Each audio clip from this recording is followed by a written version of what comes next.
Emmanuel, kindly also give us your context, how you'd like to take on this debate and conversation. Thank you so much, Drake. I as well need to supplement on our submission. And I always prefer to start any particular topic by having the keywords, and if it's anything that has an origin and background, it's important that we first unveil that. It's important to note that civil rights have been perpetual. They've subsisted for thousands of years.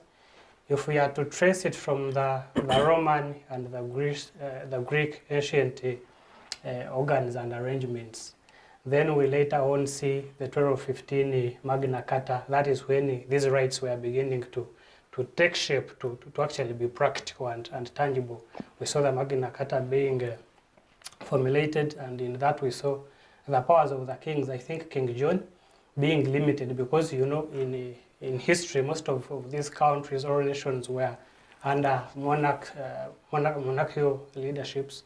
But then at this particular point we saw that Magna Carta as the first law. You know, you can't speak of the constitutions and whatnot minus the Magna Carta, because it laid the basis and the foundation for most of these laws. So we later on see the 1948 Universal Declaration of Human Rights, and now we are saying, at that point we are saying that, of course, that was, we see in history the events. That is also a very important note, that the events that did happen, and of course it was clear at that point that there needed to be a law to tame such incidents or to treat a situation in case they do happen. Of course we can't speak of that minus looking at American War of Independence, the American Civil War, the 1789 French Revolution, and of course you know that gave birth to the Declaration of the Rights of Man and the citizens and whatnot. So all that gave birth to the protection of human rights. But as a matter of fact, and what is important to note is that these rights are inherent. But as time went by, these organs or bodies and countries came in to have a very tangible and formulated kind of arrangement to protect these rights. Now, away from that broader perspective and now being specific to our country, and of course we can't talk of our rights minus the Constitution. But under the Constitution, what do we have as very important articles? Specifically, we have Chapter 4 talking about these human rights, and that's why we have most of these civil rights. We have, for example, Article 43, telling us that in as much as you have a right as an individual, but also you must not exercise your right at the detriment of the rest of the people. Then we have Article 44 telling us that some rights are non-derogable. Those should never be touched by the state. But as a matter of fact, by and large, our rights are inherent. They are part of us. What the state is supposed to do is to protect them, but not to grant us the rights. Because you have that by the virtue of you being born as a person, whether you have your disability, whether one eye, but if you qualify to be called a human being, you have those rights which the state is supposed to protect.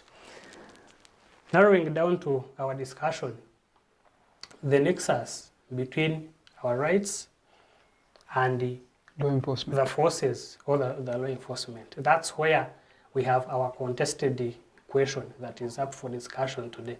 We are saying that you have a right which you should exercise, but you should exercise it within given limits. Now, our discussion is, at what point have you gone beyond enjoyment of your right and it is now infringement or a detriment to the rest of the people?